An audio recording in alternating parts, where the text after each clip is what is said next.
Radio Ciudadana presenta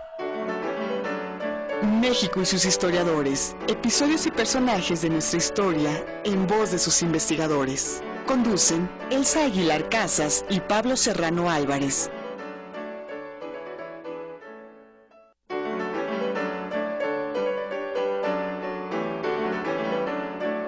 Las 18:06 de la tarde con 2 minutos, les saluda Miguel Ángel Chávez Morales a nombre del equipo de producción de México y sus historiadores, un espacio abierto para el saber histórico y la participación de usted que nos escucha, y también saludamos a quienes nos están acompañando, a quienes nos siguen por Radio México Internacional en www.radiomexicointernacional.imer.gov.mx. Y le doy la más cordial bienvenida a Pablo Serrano Álvarez, conductor de este programa. Pablo, buenas tardes. Hola Miguel Ángel, amigos radioescuchas, buenas tardes. Hoy conversaremos sobre el Diccionario de la Independencia de México, que publicó recientemente la UNAM con uno de sus coordinadores, el historiador Alfredo Ávila. Se trata de una obra que no es ni una enciclopedia ni un diccionario en el sentido más frecuente del término. Tiene 102 entradas elaboradas por 55 autores que aportan a la historiografía de los últimos años su conocimiento sobre el tema. Además, también platicaremos con nuestro invitado sobre el bicentenario de la promulgación de la Constitución de Cádiz. Nuestro invitado, Alfredo Ávila, es doctor en Historia por la Facultad de Filosofía y Letras de la UNAM, es investigador del Instituto de Investigaciones Históricas de la UNAM, además es profesor en la licenciatura y el doctorado de Historia en la máxima casa de estudios. En coautoría con Virginia Guedea, publicó la colección de documentos para la historia de la Guerra de Independencia de México 1808-1821 de Juan E. Hernández y Dávalos, y la Independencia de México, temas e interpretaciones recientes. Ha publicado una decena más de obras y numerosos capítulos de libros y artículos académicos, entre ellos La disolución de la monarquía hispánica y el proceso de independencia, La disolución de las monarquías transatlánticas y las independencias latinoamericanas, 1789-1824, y La fractura de la monarquía hispánica en Nueva España. Desarrolla actualmente una investigación sobre las experiencias transatlánticas, diputados entre España y México. Y bueno, pues amigos y amigas, ya lo saben, para conocer su opinión, para conocer su punto de vista, pues hay que formular algunas preguntas. Ustedes pónganse en contacto con nosotros y pues los teléfonos siempre están disponibles, ya lo sabe que están abiertos para usted, 5604-8229, 5604-7926, y nuestros amigos que nos siguen a través de la red de internet, quienes están en los diferentes estados de la República, a los cuales llegamos con 50,000 watts de potencia. Ponemos una línea sin costo que es el 01800-670-1680, y como es costumbre, hoy tenemos para ustedes muchos obsequios, así que en esta ocasión se trata del libro La Ruta de Hidalgo, de Carlos Errejón Peredo, editado por el INERM, así que los invitamos para que empiecen a marcar. Pablo, adelante. Gracias Miguel Ángel, buenas tardes Alfredo Ávila, gracias por venir a México y sus historiadores. Pablo, muchas gracias a ti Miguel Ángel, muchas gracias, buenas tardes al público. Bueno, has hecho, junto con otras dos colegas, pues un diccionario que se llama Diccionario de la Independencia, con motivo como resultado de las celebraciones del Bicentenario, y que publicó el Instituto de Investigaciones Históricas de la UNAM y esta comisión de la UNAM dedicada al Bicentenario. Ya presentamos en México sus historiadores el Diccionario de la Revolución Mexicana y pues tuvo mucho éxito el programa. Me imagino que nuestros amigos radioescuchas pues nos llamarán para hacerte varias preguntas sobre cómo está configurado este Diccionario de la Independencia, qué grado de dificultad tuvo abarcar de 1810 a 1821, me imagino, y cuál es la aportación finalmente de hacer un diccionario del proceso de la independencia de México, habiendo tantas publicaciones sobre el tema. Ajá. Bueno, el objetivo más importante era poner de una manera sistematizada el conocimiento generado en las últimas 2 o 3 décadas sobre la independencia. Tú lo sabes muy bien, en los últimos 20 o 30 años las interpretaciones sobre la independencia de México han cambiado dramáticamente. Me parece que incluso más que con la Revolución Mexicana o con otros periodos, con el estudio de la independencia de México hemos dado un vuelco enorme a la manera como la interpretamos. Y nos parecía que una manera relativamente sencilla y accesible para que el público conociera estas interpretaciones es a través de un diccionario. Claro. No se trata de un diccionario de insurgentes. Tenemos un diccionario de insurgentes maravilloso. Que es un clásico y maravilloso. Sí, hace varios años Miquel y Vergés. Se trata más bien de un diccionario inspirado en el diccionario de la Revolución Francesa que se hizo con motivo del bicentenario de la Revolución por Monao Souf y François Fouguet. Es decir, es un diccionario que no recoge todo, pero que recoge las principales líneas que nos permiten tener una visión general del proceso. ¿Cuáles son los acontecimientos o los procesos históricos top, digámoslo así, que aparecen en este diccionario? Porque igual pues no se abarca todo del todo, ¿verdad? Todos los acontecimientos ni todos los personajes, sino que hubo una selección de acuerdo a los avances historiográficos. Sí, por ejemplo, la primera sección del diccionario está dedicada, y esto es igual que con el de la Revolución Mexicana, está dedicada a los personajes. Entonces, como no íbamos a competir con el diccionario de Miquel y Vergés de Insurgentes, decidimos hacer una selección de personajes que participaron en el proceso de independencia, y aquí la novedad es que, por supuesto, vas a encontrar a Miguel Hidalgo, a José María Morelos, a Javier Mina, a Ignacio Allende, los que encontraríamos en cualquier los grandes próceres, ¿no? Pero también hay, también te puedes encontrar a los virreyes. Ya. Están las biografías de Félix Calleja, de Venegas, de Apodaca, de Iturrigaray, por supuesto. Que son los malos de la historia, por la historia oficial. Y mira, deja tú que sean los malos, son los ignorados habitualmente. Claro, porque no había conocimientos de ellos. Exacto, casi nunca nos encontramos una biografía de estos individuos. Y yo digo que todavía peor que los malos son aquellos que fueron indecisos, aquellos que nunca se decidieron ni por la colonia ni por la independencia. Bueno, pues también incluimos biografías de algunos individuos que siempre estuvieron equilibristas, les llamaban en la época de la independencia, que siempre andaban allí viendo cómo beneficiarse personalmente o cómo beneficiar sus propios intereses sin decidirse por ninguno de los bandos. Me parece que esta es una aportación importante del diccionario. Muy destacada y muy actual, ¿no? Entonces, claro, tenemos allí biografías de eclesiásticos tan importantes como Manuel Abad y Queipo, que ya lo sabemos, un gran ilustrado, un gran promotor de reformas, tanto para Nueva España, pero también a nivel de toda la monarquía española, que en el momento que estalla la insurrección decide excomulgar a Hidalgo y decide ser un leal partidario de la monarquía, ¿no? Bueno, tenemos esta clase de individuos que son muy importantes y que habitualmente en las visiones de la insurgencia, de la independencia, pues aparecen allí únicamente como referente para contrastar con los verdaderos héroes. Así es. Entonces, me parece que en la sección de personajes esta es una de las grandes aportaciones. Más o menos como ¿cuántos personajes están en el diccionario? ¿Un número aproximado? Pues mira, ahora no recuerdo, pero tenemos el diccionario aquí, sí, a lo mejor valdría la pena hacer un o sea, no es el listado. Nivel del diccionario de insurgentes, no, pero para nada. Sí, los personajes como más representativos. Son los más representativos y lo importante es que se trata de personajes que están en todas partes, claro. Es decir, que no solamente los que están a favor de la independencia, sino aquellos que están a favor del orden colonial, aquellos que están a favor de los intereses provinciales, aquellos que están a favor de los intereses eclesiásticos, qué sé yo. Tratamos de tener una visión completa. ¿Cómo resolvieron esta cosa de temporalidad que hubo toda una discusión de que si 1808 es el arranque del proceso de la independencia, que no, que es 1810 con el grito, que se cierra en 1821?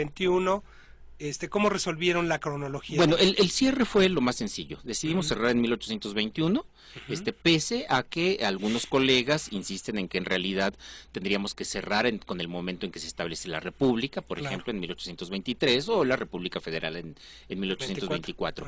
Pero nos decidimos por la independencia, septiembre de 1821. El inicio es un poco más complicado, por supuesto.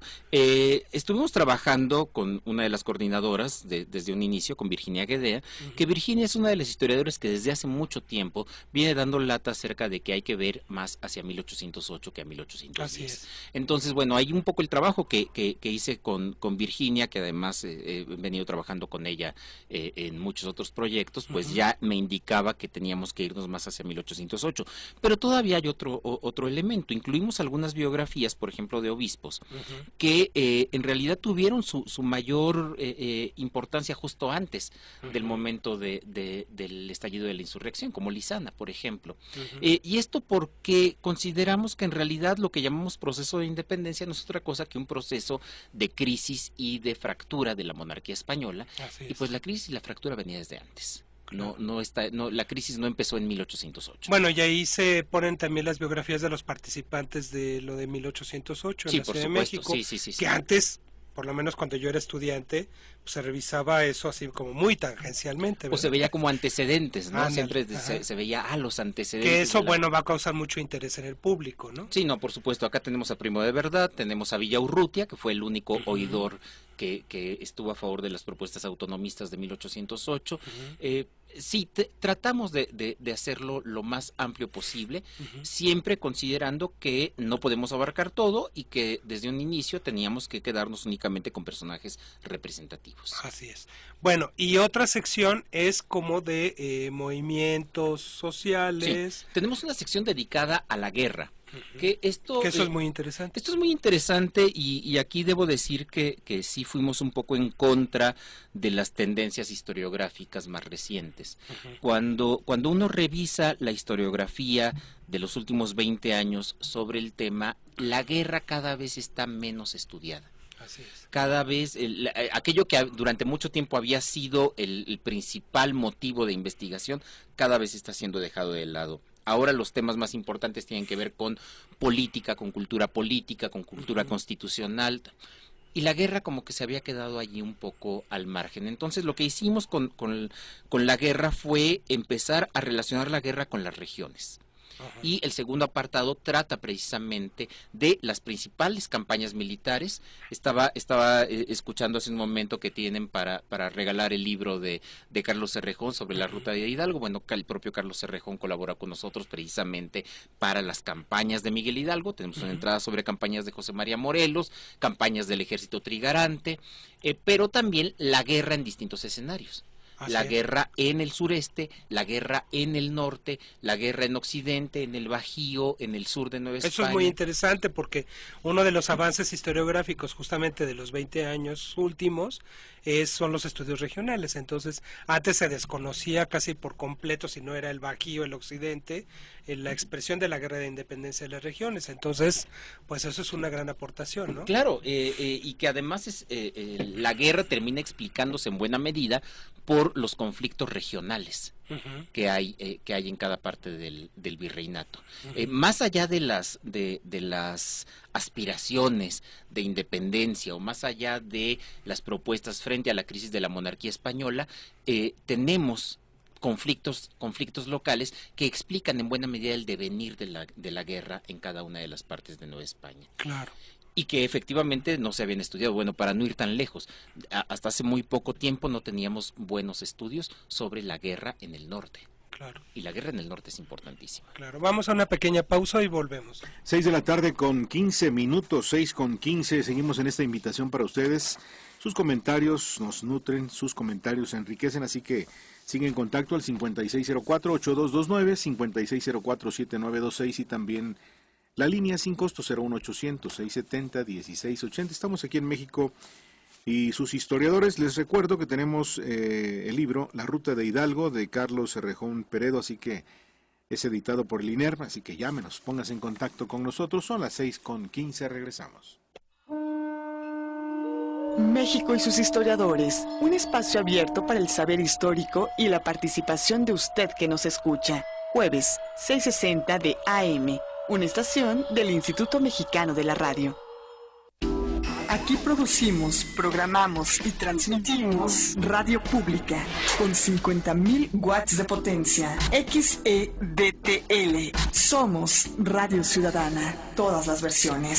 660 AM. Mayorazgo 83, Colonia Joco. primer piso de la torre de radiodifusoras. Código postal 03330 en la Ciudad de México. Radio Ciudadana es una emisora del INER, Instituto Mexicano de la Radio.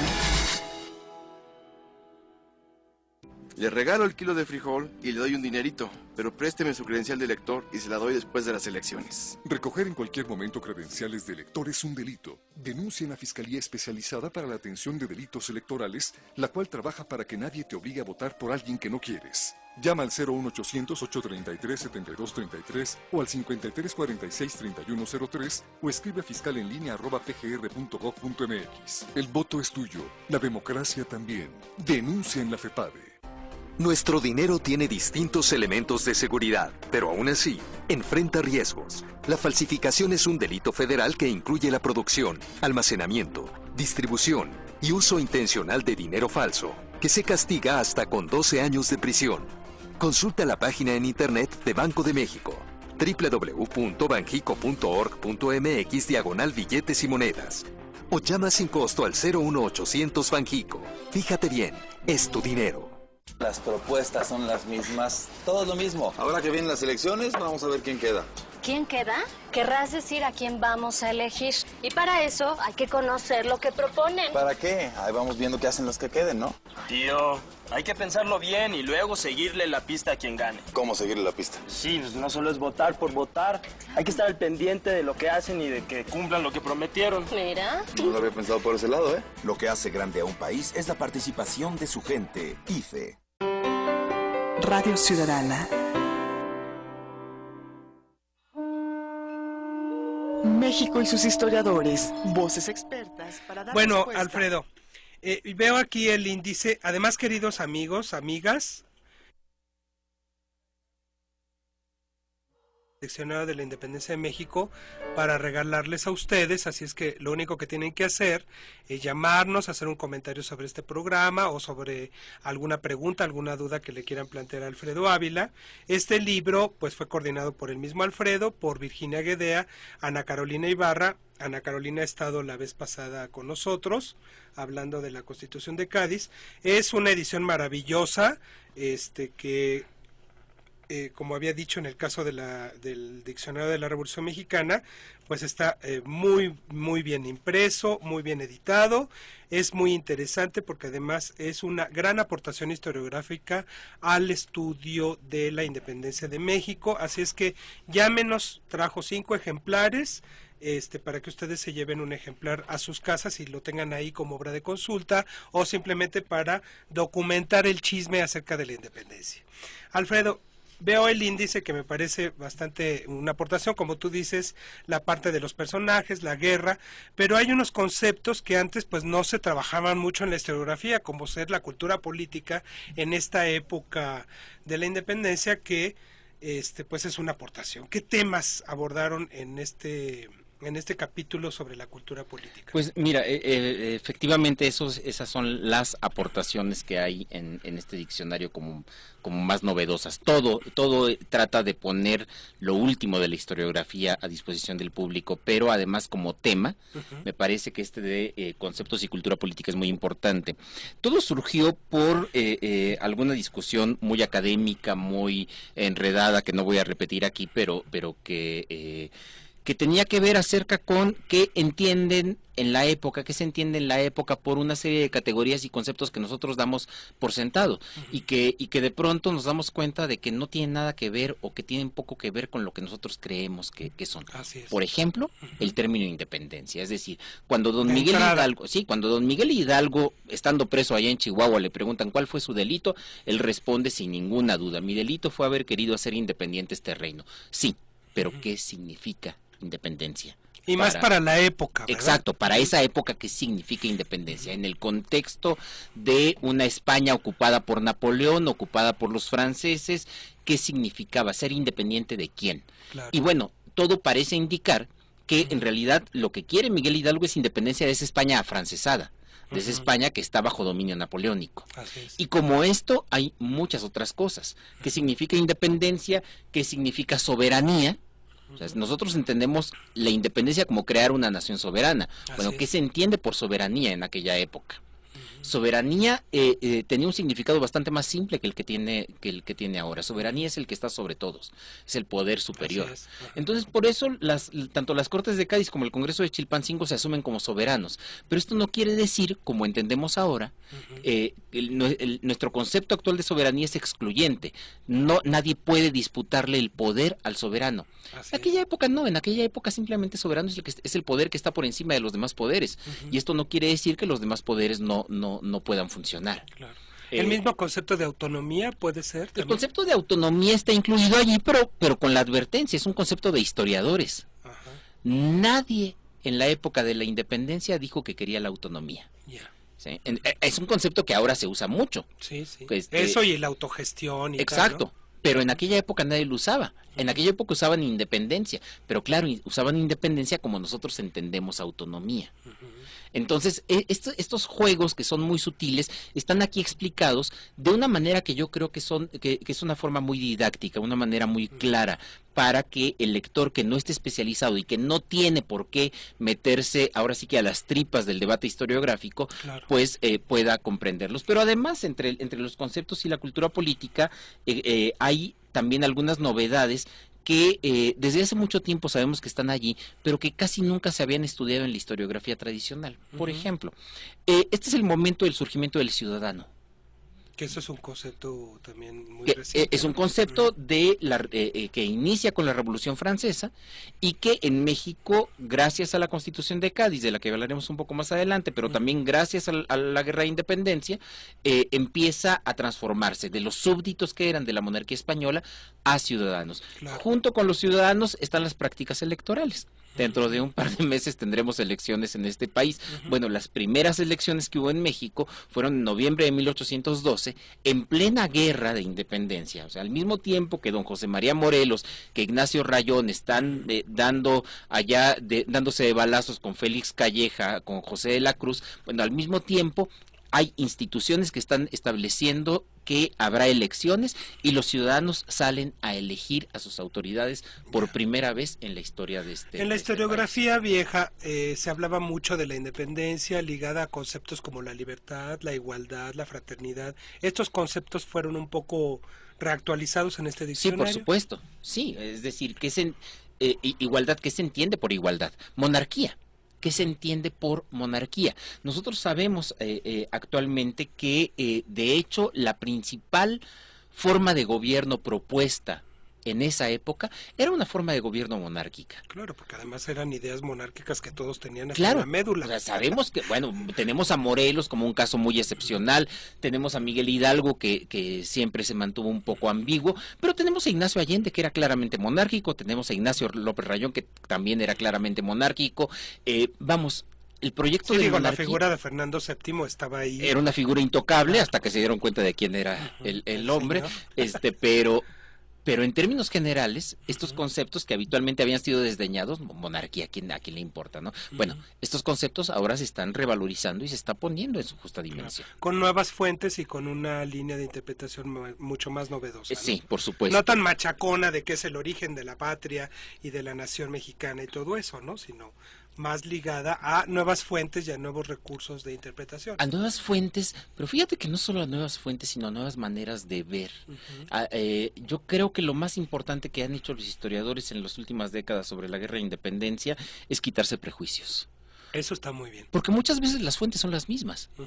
Exacto. Muchas veces las fuentes son las mismas, pero las estamos leyendo de una manera diferente. Claro, eso es muy importante. Bueno, luego viene otro capítulo sobre las instituciones, que me imagino que trabajaron a la estructura eclesiástica, a los gobiernos municipales, a los ayuntamientos. Sí, las diputaciones provinciales. Que eso ha habido muy buena historiografía en los últimos años. Sí, aunque aquí también lo que tratamos de hacer es un poco con los personajes, fue ver instituciones de los dos lados. Claro. Entonces, están las instituciones impulsadas por la independencia y por la revolución liberal, como las diputaciones provinciales, los ayuntamientos constitucionales, pero también están las instituciones viejas, las instituciones que finalmente terminaron sucumbiendo frente al proceso de independencia. El Tribunal de la Inquisición, que además tuvo un papel muy relevante, políticamente hablando, no eclesiásticamente hablando, políticamente hablando, la Audiencia, que además se nos escapa el tamaño y el papel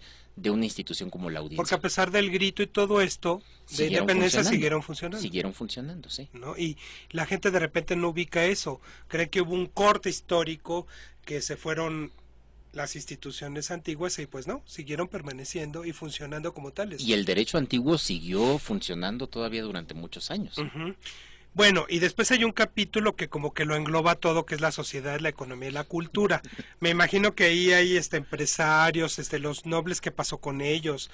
Los sectores populares, los campesinos. Sí, ¿no? Sobre todo hay mucho de sectores populares, hay condiciones económicas. Es un capítulo contextualizador que yo debo ser honesto. Cuando lo hicimos, pensamos que era el capítulo donde van las cosas que no caben en los demás. Al final terminó siendo un capítulo mucho más redondo de lo que habíamos imaginado. Y esto es culpa directamente de los colaboradores que participaron en este capítulo, que la verdad nos sorprendieron mucho con sus aportaciones. Tenemos capítulos dedicados a la literatura de la época de la independencia, tenemos capítulos dedicados a la arquitectura y las artes plásticas. Porque pareciera que la cultura desapareció con el 10. Que además es algo que incluso muchos historiadores profesionales creen. Es más, yo lo creía, yo también pensé, bueno, ¿qué se va a construir durante la guerra de independencia? Y de pronto uno empieza a descubrir que todavía se siguieron construyendo edificios públicos, religiosos, que los arquitectos siguen haciendo propuestas en plena guerra, en Puebla, en Guanajuato, en Guadalajara, en la Ciudad de México tal vez un poco menos, pero todavía siguen desarrollándose estas cosas, ¿no? Y es algo que habitualmente no vemos.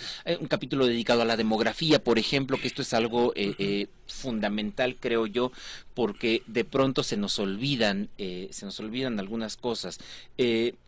Ahora que estamos tan de bicentenarios, que estamos recordando el bicentenario de la Constitución de Cádiz, bueno, deberíamos recordar también el bicentenario del sitio de Cuautla.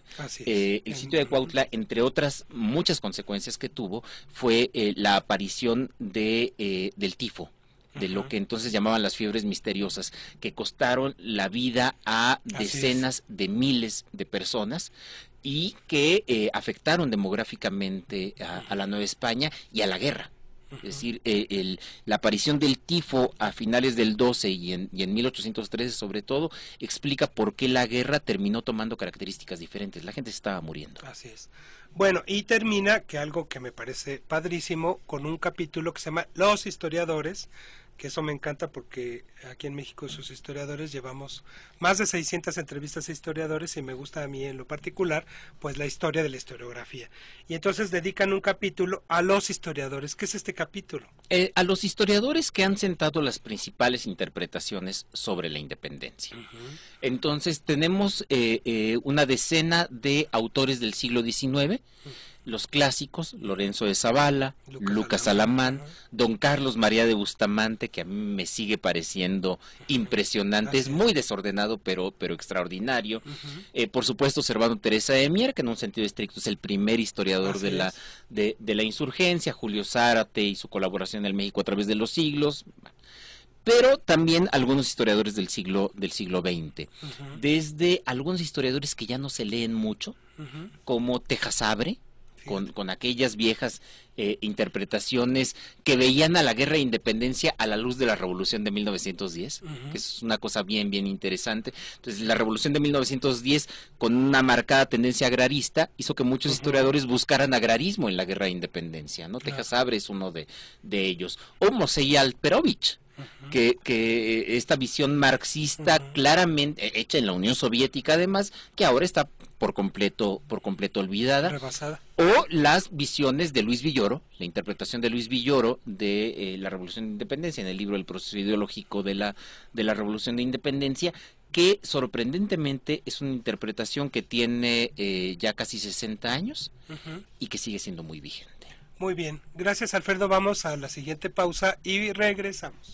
6:30 México y sus historiadores aquí en 660 Radio Ciudadana. Les recordamos nuestras vías de contacto 5604-8229, 5604-7926 y también la línea sin costo el 01800-670-1680. Regresamos. México y sus historiadores, un espacio abierto para el saber histórico y la participación de usted que nos escucha. jueves 6:60 de AM, una estación del Instituto Mexicano de la Radio. Aquí producimos, programamos y transmitimos radio pública con 50,000 watts de potencia. XEDTL. Somos Radio Ciudadana. Todas las versiones. 660 AM. Mayorazgo 83, Colonia Joco. Primer piso de la torre de radiodifusoras. Código postal 03330 en la Ciudad de México. Radio Ciudadana es una emisora del INER, Instituto Mexicano de la Radio. Si vives en la Ciudad de México y recibiste una carta del Instituto Electoral del Distrito Federal para ser funcionario de casilla el próximo domingo 1 de julio, participa en esta importante tarea ciudadana. Pronto te visitará un asistente instructor electoral que te explicará todo lo que tienes que saber para desempeñar correctamente tu labor en las próximas elecciones en el Distrito Federal. Recíbelo, capacítate y participa. Juntos, IEDF y Ciudadanía, este 1 de julio haremos la mejor elección. Escucha todos los miércoles, a partir de las 3 de la tarde, Mediación IMER. Conduce el maestro Gabriel Sosa Plata. mediador@imer.gov.mx. Mediación IMER. Y díganos, ¿cuál es su experiencia? Todos estos años en la política han demostrado que lucho por mi país, por mi gente. ¿Y cuáles son los beneficios que logró para la comunidad? Los jóvenes tienen mayores oportunidades. Bien. ¿Hay algo más que nos quiera compartir? Muchas gracias, amigos. Bueno, nosotros le avisamos. Conoce y compara las propuestas de los candidatos que mejor solucionen las necesidades de tu comunidad. Lo que hace grande a un país es la participación de su gente. IFE. México y sus historiadores, voces expertas para dar respuesta a todas tus preguntas sobre nuestra historia. Jueves, 6:60 de AM, una estación del Instituto Mexicano de la Radio.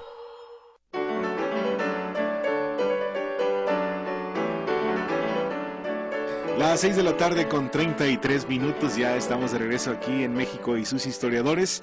Y bueno, pues los vamos a invitar ahora, amigos y amigas, para que lean los expedientes digitales INERM, que cada semana ofrecen distintos ensayos históricos. A partir de mañana, pues el movimiento orozquista, una oposición más al régimen de Francisco I. Madero, de Roberto Espinosa de los Monteros, y también el natalicio de Javier Villaurrutia, de Mónica Barrón Echauri. Así que recuerde visitar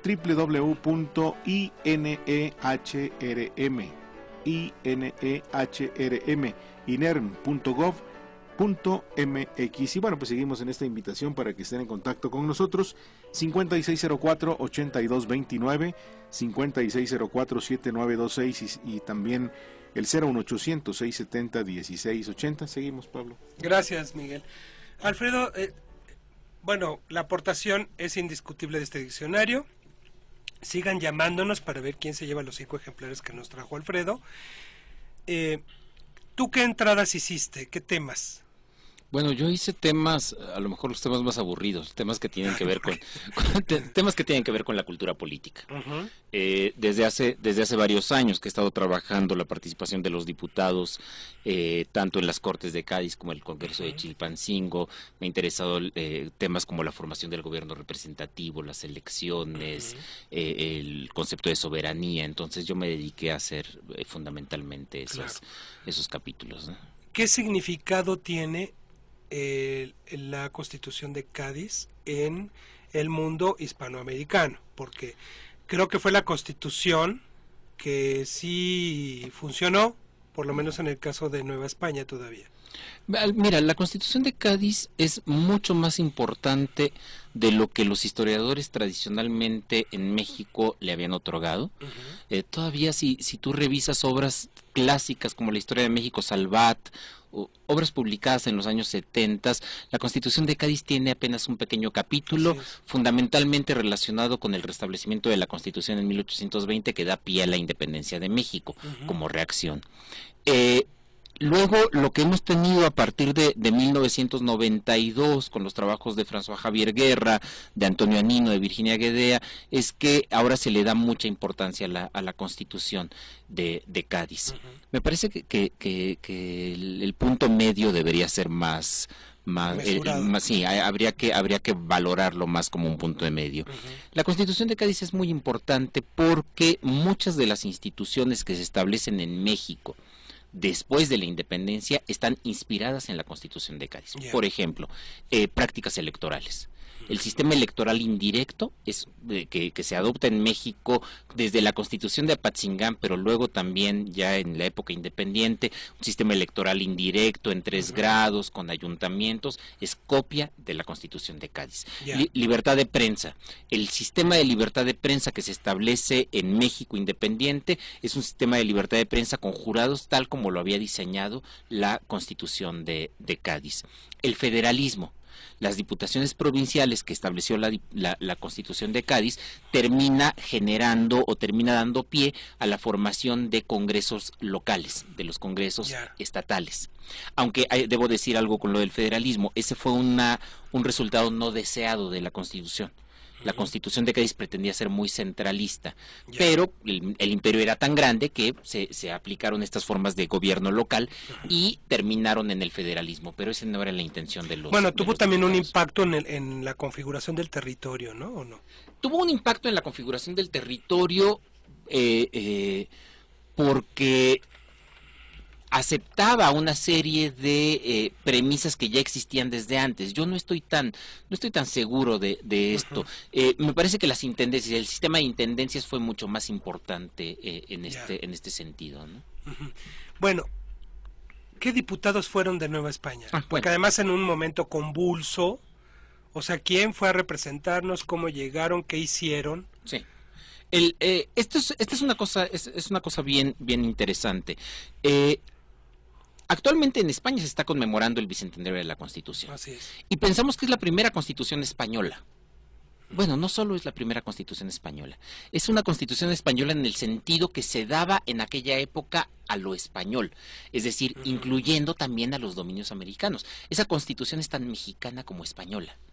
¿Por qué? Porque un número importante de diputados provenía de Hispanoamérica, no solo de Nueva España. De Nueva España, un grupo de 9 diputados fueron electos en Cádiz mientras se hacían las elecciones acá. Es decir, novohispanos que por razones de comercio, militares, negocios, lo que sea, se encontraban en la ciudad de Cádiz, fueron allí electos para que representaran de manera supletoria a la Nueva España. Luego se hicieron las elecciones ya en Nueva España y tenemos diputados electos por Yucatán, por Oaxaca, por Veracruz, por Puebla, por México, por la Intendencia de México, quiero decir, por Querétaro, que Querétaro en principio no debía mandar diputado, pero exigieron el privilegio, por Tlaxcala, que allí sucedió una cosa semejante, Michoacán, Nueva Galicia o Guadalajara, San Luis Potosí no. En San Luis Potosí el diputado electo decidió quedarse y no salir, se repuso la elección, pero también fue un fracaso, San Luis se quedó sin representación. Por Nuevo Santander, por Coahuila, don Miguel Ramos Arizpe, tal vez el diputado más conocido, el más famoso, por Sonora, por Durango, Nueva Vizcaya, y por Nuevo México. Incluso de Nuevo México salió un diputado, Pedro Bautista Pino, que además a mí siempre me causa un poco de gracia don Pedro Bautista, porque imagínate hacer la elección. De aquí a que llegaron las noticias de Cádiz de que había que hacer la elección, llegan las noticias a Veracruz, de Veracruz a México, de México se manda hasta Santa Fe, no había ayuntamiento en Santa Fe de Nuevo México, entonces el ayuntamiento no pudo hacer la elección, tuvieron que pedirle a los vecinos de los pueblos alrededor de Santa Fe que mandaran representantes para hacer una elección, y eso se dice fácil, pero tú sabes de qué tamaño es Nuevo México. No, claro. Pues bueno, finalmente cuando llegaron a Santa Fe, eligen allí a un terrateniente más o menos importante, comerciante, Pedro Bautista Pino, que decide, bueno, está bien, voy a salir a Cádiz, de aquí a que arma su equipaje, sale a la Ciudad de México, a Veracruz, de Veracruz a Cádiz vía La Habana. Pues llegó cuando la Constitución ya se había jurado. Llegó 2 meses después de que la... ¿Y este proceso electoral cuándo se hace? ¿En qué mes? ¿Entre 11 y los inicios? No, el proceso electoral se hace fundamentalmente en la segunda mitad del 10. Fíjate. Pero pensando en Nuevo México, pues ahí se hizo hasta el 11 por la distancia. En algunos lugares de América del Sur también se hizo hasta el 11, ¿no? En Perú, sobre todo, casi siempre se hace, casi todos se hicieron en el 11, por las distancias. Claro. Bueno, Fueron 9 diputados. 9 diputados electos allá y luego los diputados que acabo de mencionar por cada una de las provincias que señalé. Los diputados más importantes y cuáles fueron sus posiciones. Bueno, yo resaltaría sobre todo la participación del diputado de México, Manuel Vélez Cisneros, eclesiástico, abogado, que apenas llegó a Cádiz en abril de 1811. Apenas llegó a Cádiz, presentó una moción en sesión secreta que desconocíamos. La moción se encuentra copiada en manuscrito en la Biblioteca Nacional, en la que en la que pedía juntas de gobierno para la Nueva España como una manera de que la insurrección fuera aplacada.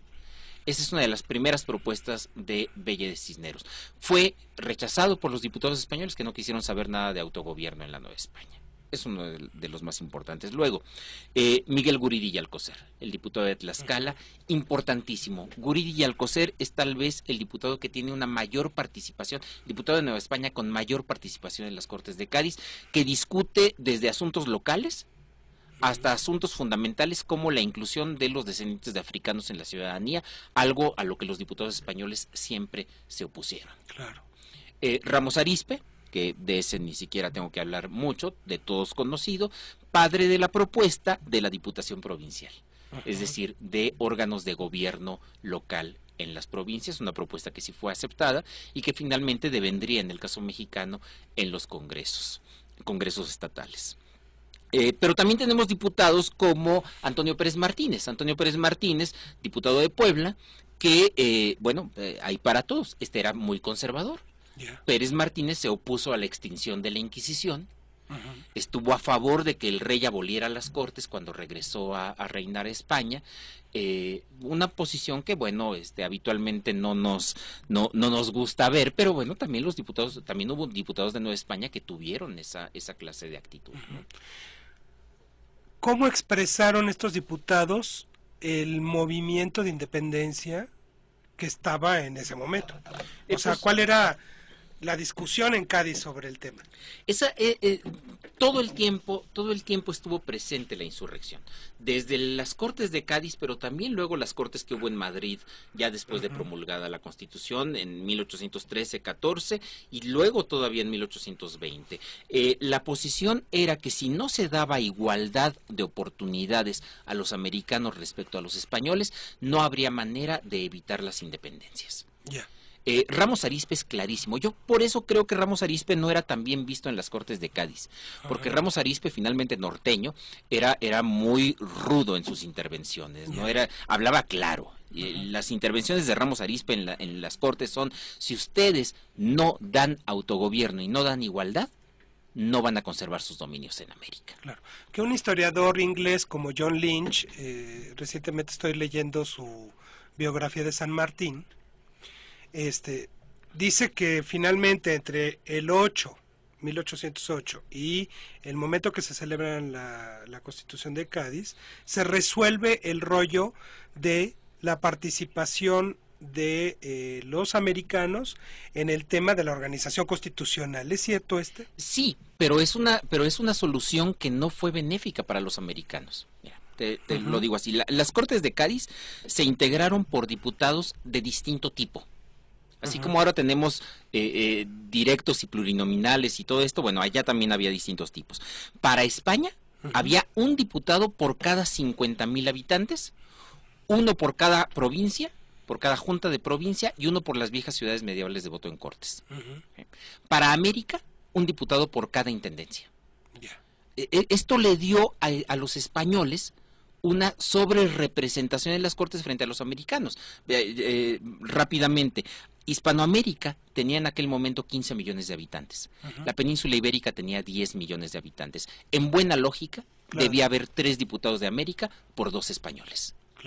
Y la verdad fue que siempre hubo 2/3 partes de españoles y 1/3 partes de americanos. Entonces, sí hubo invitación a los americanos, sí se les permitió resolver su incorporación constitucional, pero siempre en minoría y siempre en una condición marginal. Ok.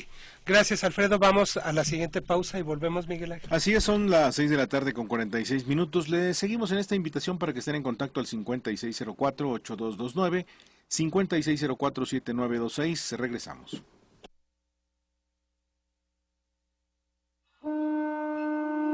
México y sus historiadores, un espacio abierto para el saber histórico y la participación de usted que nos escucha. Jueves, 6:60 de AM, una estación del Instituto Mexicano de la Radio. Aquí producimos, programamos y transmitimos radio pública con 50,000 watts de potencia. XEDTL. Somos Radio Ciudadana. Todas las versiones. 660 AM. Mayorazgo 83, Colonia Joco. Primer piso de la torre de radiodifusoras. Código postal 03330 en la Ciudad de México. Radio Ciudadana es una emisora del IMER, Instituto Mexicano de la Radio. Piensa en un nombre. Ahora piensa en un apellido. Y por último en el mes de nacimiento de esa persona. ¿Ya lo tienes? La probabilidad de que salga sorteada para ser funcionario de casilla es igual para todos. En un proceso transparente y mediante un sorteo de mes de nacimiento y primera letra del apellido paterno, se escogen a los ciudadanos que orgullosamente serán funcionarios de casilla. Solo ellos serán los encargados de recibir, contar y registrar tu voto el día de la elección. Lo que hace grande a un país es la participación de su gente. IFE. Bailamos por diversión, bailamos por gusto, bailamos por pasión y ahora bailamos por la salud. Radio México Internacional del Instituto Mexicano de la Radio invita al baile por la salud. Asista a la grabación del programa este martes a las 15 horas en el Estudio A del Instituto Mexicano de la Radio. Habrá música en vivo, consejos avalados por la Secretaría de Salud, reconocimientos y regalos para las parejas ganadoras. Acompáñenos como público o participe en este baile por la salud. Regístrese en el teléfono 5604-8835 o en www.radiomexicointernacional.imer.gov.mx. Desde hace más de 10 años, en el Tribunal Electoral del Distrito Federal, nos hemos capacitado para que en este 2012 cuentes con una institución sólida y confiable que resolverá las impugnaciones que se presenten en las elecciones para jefe de gobierno, diputados y jefes delegacionales. Nuestro compromiso con la transparencia garantiza sentencias imparciales y apegadas a la ley. Nos modernizamos día con día a fin de mejorar el contacto con la gente. Tribunal Electoral del Distrito Federal. Certeza y garantía a tu voto. México y sus historiadores, voces expertas para dar respuesta a todas tus preguntas sobre nuestra historia. Jueves, 6:60 de AM, una estación del Instituto Mexicano de la Radio. 6:49, seguimos aquí en México y sus historiadores. Adelante. Importante por el establecimiento de un nuevo orden jurídico. Que en algunos casos ayudó a fortalecer el poder virreinal y en otros lo debilitó. Por ejemplo, ¿quién instrumentó la Constitución? El primero fue el virrey Venegas, aunque fue en realidad Félix Calleja el que más oportunidad tuvo. Que tiene tan mala fama que esperamos ya una biografía ahí de un... Que es impresionante. De un amigo. A ver si Juan Ortiz Escamilla ya finalmente lo resuelve. Félix Calleja implementa la Constitución en todos aquellos aspectos que benefician a la guerra contra la insurgencia. Entonces, la reforma fiscal. Hoy que damos tanta lata con reformas fiscales. Bueno, la primera reforma fiscal para que todos contribuyan dependiendo de sus capacidades. Claro, eso le conviene al virreinato. Por supuesto. La abolición de la Inquisición. La reducción del poder de la audiencia y de los tribunales del antiguo régimen. Esto fortalecía al poder del virrey, entonces eso se echó a andar. Pero luego otras cosas como la libertad de prensa, esas beneficiaron indirectamente a los insurgentes, porque gracias a la libertad de prensa apareció una gran cantidad de periódicos, de panfletos, de folletos que ponían a discutir las propuestas de los insurgentes, incluso en los territorios controlados por los realistas. ¿Cuál era la opinión de José María Morelos sobre la Constitución de Cádiz? No era una opinión no era muy buena opinión. Y sin embargo, cuando Morelos reunió al Congreso de Chilpancingo, él personalmente le dio a los diputados del Congreso de Chilpancingo copias de la Constitución de Cádiz para que la tomaran como modelo. Oye, y López Rayón, que ahora se festejan también 200 años de los elementos constitucionales, en abril, finales de abril, tomó en cuenta algo de Cádiz? No, porque la Constitución no había llegado cuando se Ni publicaron. sabía de noticias. No, sí tenía noticias. De hecho, algunos colegas sugieren que si no conoció la Constitución, probablemente conoció el proyecto de Constitución, que sí se había publicado previamente. Pero no, me parece que si vamos a hablar de una influencia con la insurgencia, sería más claro en Morelos y en el Congreso de Apatzingán que en los elementos. Y más allá, digamos, hacia la Constitución Federal del 24, ¿no hubo ninguna influencia? No, sí, por supuesto. De hecho, yo creo que la mayor influencia fue importante entre 1812 y 14, pero la mayor influencia fue a partir de 1820. Claro. Agustín Iturbide, en el Plan de Iguala, declaró que la Constitución de Cádiz seguiría vigente para asuntos de orden jurídico, y mientras que en México se hace una Constitución, mis amigos juristas no entienden esto, como un país que no tiene Constitución sí tiene Constitución. Bueno, cuando se estaba haciendo la Constitución en México, estaba vigente la Constitución de Cádiz, de manera que todavía tiene una larga impronta, tanto en el primer diseño constitucional de la Federación como en las constituciones estatales.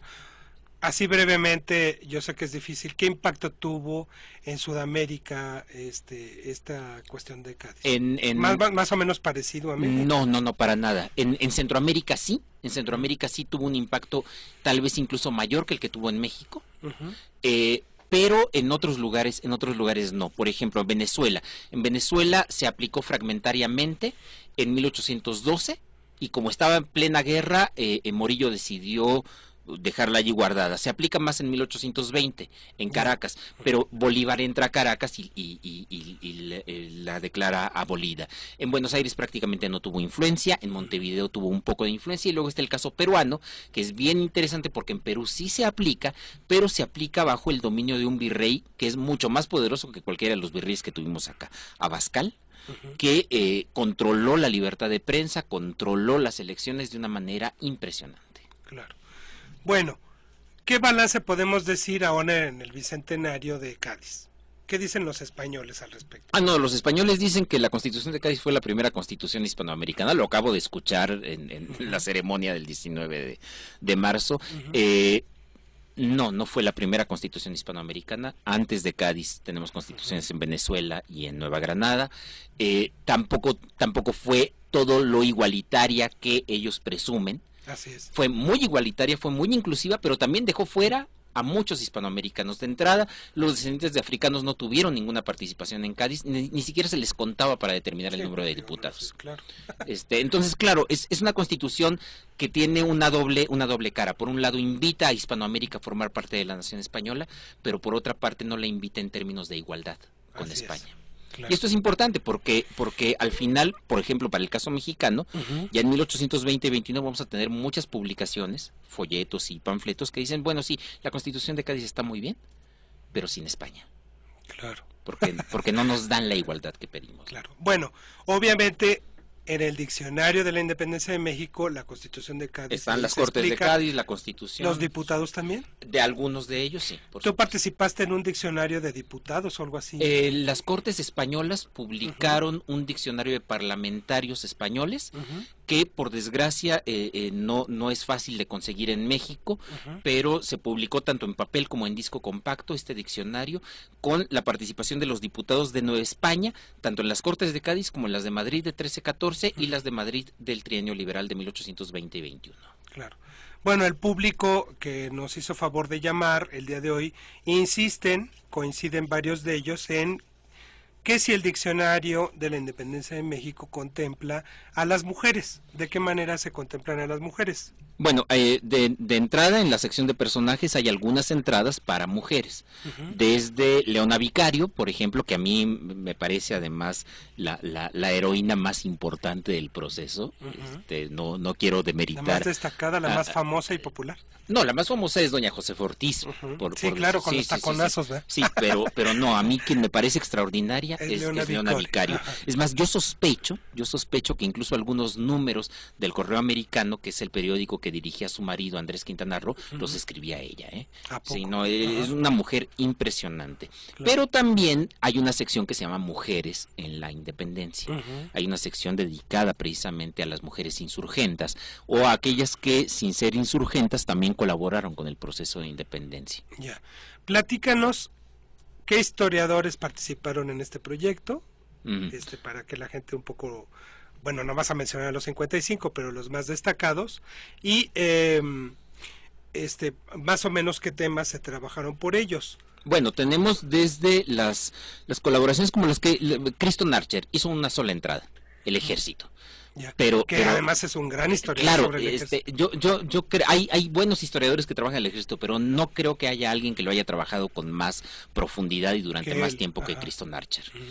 Tenemos a Jaime Rodríguez, que ha trabajado también cosas, sobre todo relacionadas con las Cortes de Cádiz, con la relación con España. Virginia Guedea, que además yo no tengo más que elogios para su trabajo. Sí, claro, los Guadalupes, que es una obra clásica. Ya. Que son estas sociedades secretas que participan durante la Guerra de Independencia. Pero también, y esto es algo que me parece interesante, hay historiadores jóvenes. Hay historiadores... Es otra de las cualidades de estos diccionarios que hemos destacado aquí en este programa, que hay jóvenes. Sí, ¿no? hay historiadores jóvenes que en este momento tal vez son poco conocidos, Rodrigo Moreno, Gabriel Torres Puga, pero que yo creo que en unos cuantos años Así es. estarán sentados aquí en tu programa. Claro. Bueno, algunos ya los hemos invitado, ¿verdad? Insisten mucho también las llamadas en si se abordan los militares. Ya dijimos que sí, que buena parte de estos se mencionan, y simplemente el tratar a estos grandes personajes pues con las novedades recientes de la historiografía. Sí, ¿no? sí. Alfredo, pues muchas gracias por venir a México sus historiadores, te agradezco mucho, y estén al pendiente del Diccionario de la Independencia de México. Para los que no alcanzaron libro, pues raudo y veloz, este libro se vende en... Este libro se vende en la UNAM, en algunas librerías de la Ciudad de México, librerías en Gandhi se está vendiendo.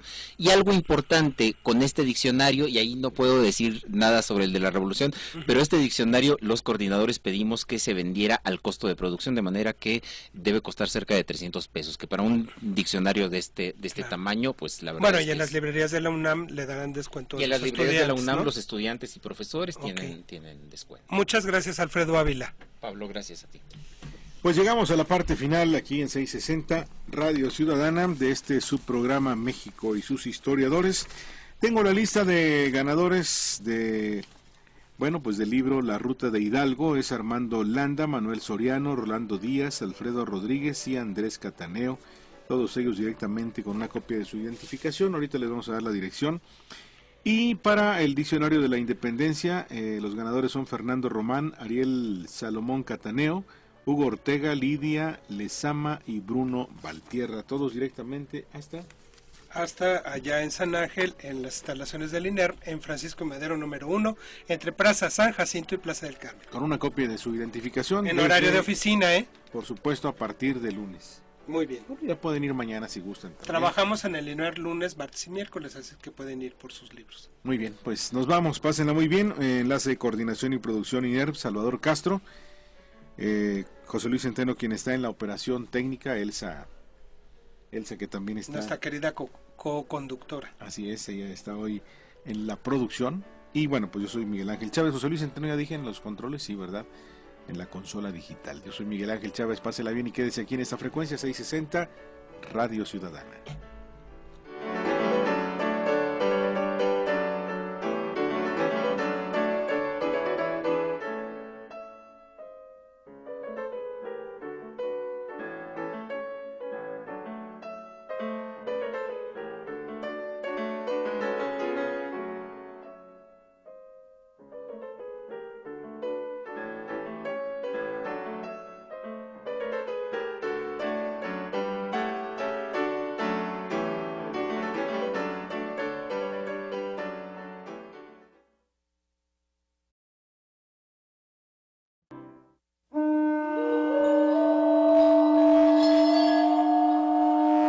Radio Ciudadana presenta México y sus historiadores, episodios y personajes de nuestra historia en voz de sus investigadores. Conducen Elsa Aguilar Casas y Pablo Serrano Álvarez.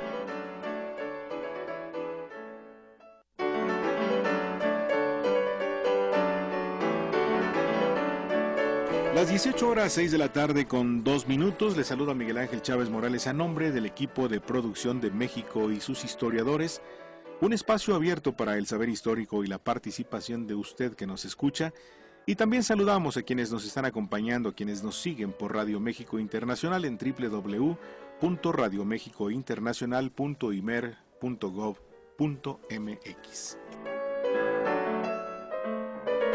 Y le doy la más cordial bienvenida a Pablo Serrano Álvarez, conductor de este programa. Pablo, buenas tardes. Hola Miguel Ángel, amigos radioescuchas, buenas tardes.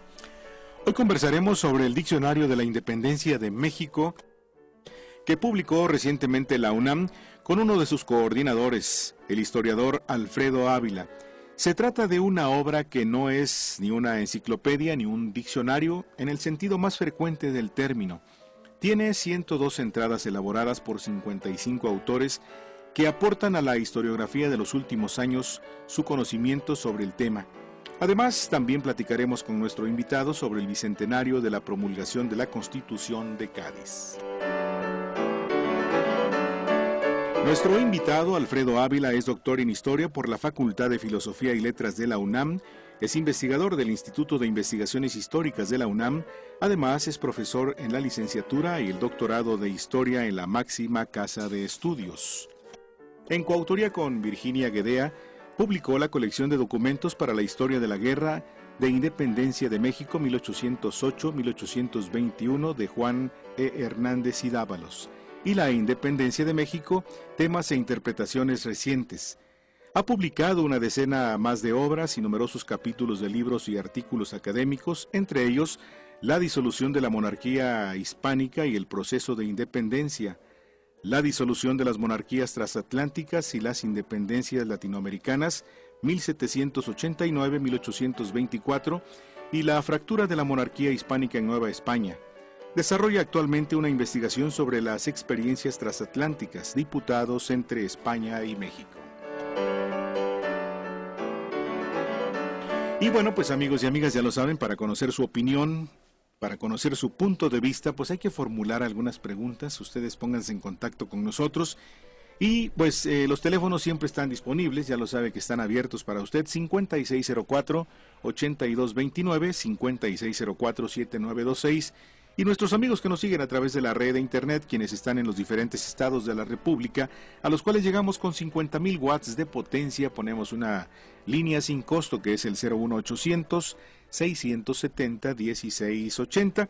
Y como es costumbre, hoy tenemos para ustedes muchos obsequios, así que en esta ocasión se trata del libro La Ruta de Hidalgo, de Carlos Errejón Peredo, editado por el INERM. Así que los invitamos para que empiecen a marcar. Pablo, adelante. Gracias Miguel Ángel, buenas tardes Alfredo Ávila, gracias por venir a México y sus historiadores. Pablo, muchas gracias a ti Miguel Ángel, muchas gracias, buenas tardes al público. Bueno, has hecho, junto con otras dos colegas, pues un diccionario que se llama Diccionario de la Independencia, con motivo como resultado de las celebraciones del Bicentenario, y que publicó el Instituto de Investigaciones Históricas de la UNAM y esta comisión de la UNAM dedicada al Bicentenario. Ya presentamos en México sus historiadores el Diccionario de la Revolución Mexicana y pues tuvo mucho éxito el programa. Me imagino que nuestros amigos radioescuchas pues nos llamarán para hacerte varias preguntas sobre cómo está configurado este Diccionario de la Independencia, qué grado de dificultad tuvo abarcar de 1810 a 1821, me imagino, y cuál es la aportación finalmente de hacer un diccionario del proceso de la independencia de México, habiendo tantas publicaciones sobre el tema. Ajá. Bueno, el objetivo más importante era poner de una manera sistematizada el conocimiento generado en las últimas 2 o 3 décadas sobre la independencia. Tú lo sabes muy bien, en los últimos 20 o 30 años las interpretaciones sobre la independencia de México han cambiado dramáticamente. Me parece que incluso más que con la Revolución Mexicana o con otros periodos, con el estudio de la independencia de México hemos dado un vuelco enorme a la manera como la interpretamos. Y nos parecía que una manera relativamente sencilla y accesible para que el público conociera estas interpretaciones es a través de un diccionario.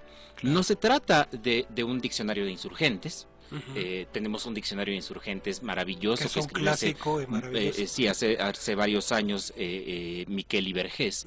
Se trata más bien de un diccionario inspirado en el diccionario de la Revolución Francesa que se hizo con motivo del bicentenario de la Revolución por Monao Souf y François Fouguet. Es decir, es un diccionario que no recoge todo, pero que recoge las principales líneas que nos permiten tener una visión general del proceso. ¿Cuáles son los acontecimientos o los procesos históricos top, digámoslo así, que aparecen en este diccionario? Porque igual pues no se abarca todo del todo, ¿verdad? Todos los acontecimientos ni todos los personajes, sino que hubo una selección de acuerdo a los avances historiográficos. Sí, por ejemplo, la primera sección del diccionario está dedicada, y esto es igual que con el de la Revolución Mexicana, está dedicada a los personajes. Entonces, como no íbamos a competir con el diccionario de Miquel y Vergés de insurgentes, decidimos hacer una selección de personajes que participaron en el proceso de independencia, y aquí la novedad es que, por supuesto, vas a encontrar a Miguel Hidalgo, a José María Morelos, a Javier Mina, a Ignacio Allende, los que encontraríamos en cualquier los grandes próceres, ¿no? Pero también hay también te puedes encontrar a los virreyes. Ya. Están las biografías de Félix Calleja, de Venegas, de Apodaca, de Iturrigaray, por supuesto. Que son los malos de la historia, por la historia oficial. Y mira, deja tú que sean los malos, son los ignorados habitualmente. Claro, porque no había conocimientos de ellos. Exacto, casi nunca nos encontramos una biografía de estos individuos.